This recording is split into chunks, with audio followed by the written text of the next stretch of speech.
17 miles north of San Francisco, across the Golden Gate Bridge, is Tiburon, California. This white-collar town is a suburb to San Francisco's tech entrepreneurs and investment bankers. Just 22 miles northeast of San Francisco and across the Bay Bridge is Pinole. For decades, Pinole has been a blue-collar town and home to farmers, factory workers, and fishermen.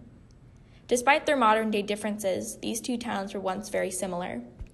In the 1960s and 70s, both of these communities were more than 97% white and had a similar population of 6,000 people. But as time went on, Tiburon remained mostly white and Pinole became radically diverse. In 2019, Tiburon is 90% white and Pinole is 46% white. How did one town become more diverse?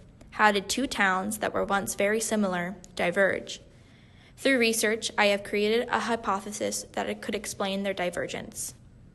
Geography, proximity to San Francisco, and adjacency to Belvedere allowed Tiburon to become and remain a white suburb of San Francisco. Until the 1950s, the old town of Tiburon at the southern end of the Tiburon Peninsula, facing San Francisco, was a bustling railroad town because it was home to a terminus of the Southern Pacific Railroad. There, freight and goods would board ferries to San Francisco. This brought blue-collar workers to the area, and rent was affordable. By 1953, railroad activity that was declining ended. Without the railroad, residents wanted to rebrand Tiburon and convert it from a railroad town to a residential community. So, in 1955, community members did something called the Paint Up. And one weekend, town residents repainted stores on Main Street, permanently transforming the town from a railroad town to a commuter tourist community. After the Paint Up, wealthy San Francisco families started buying land and building in Tiburon. By the 1960s, Tiburon was full of people with vacation and year-round homes. Tiburon was able to convert from a railroad to residential town because of its proximity to Belvedere.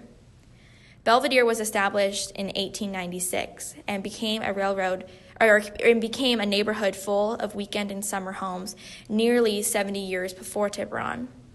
It is important to remember that Belvedere is an island, so the demand for housing was high in the 1960s and 70s. As Tiburon became more developed with schools and infrastructure, more San Francisco families started investing in the town. In essence, the growth of Tiburon is a product of supply and demand. Because there was low supply of housing in Belvedere, the demand was high.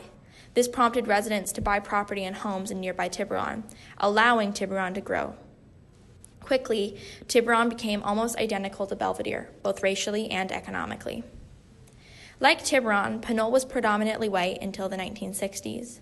Pinole was a white community because local farms, factories, and fisheries employed mainly Croatian workers.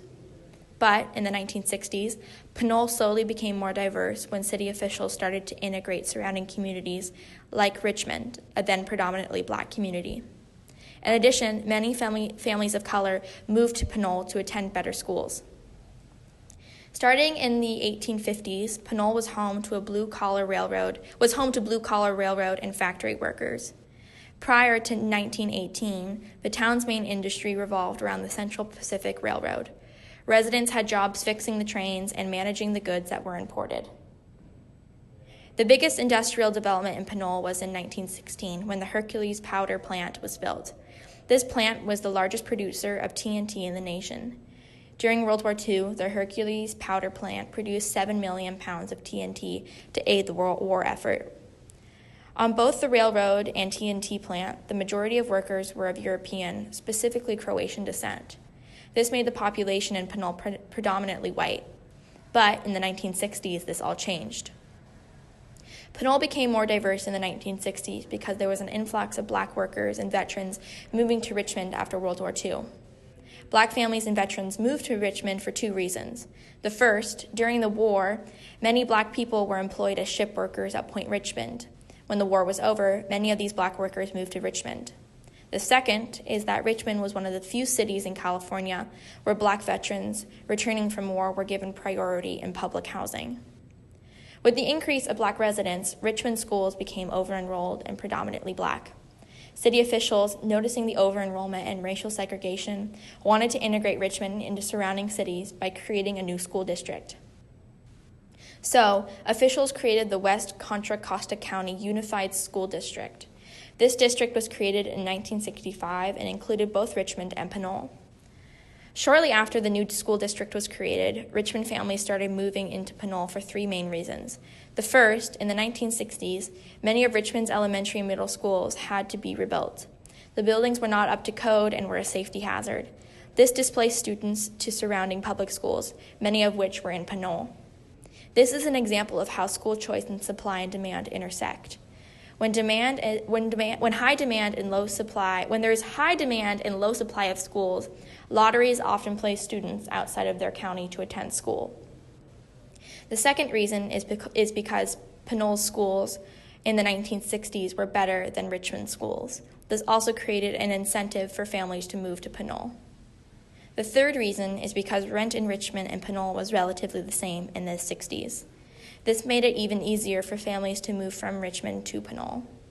These factors contributed to the increase of families of color in Pinole and explains the change in Pinole's racial demographics.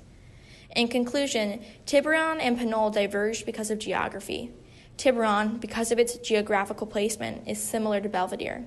This has allowed it to mirror a rich suburb of San Francisco.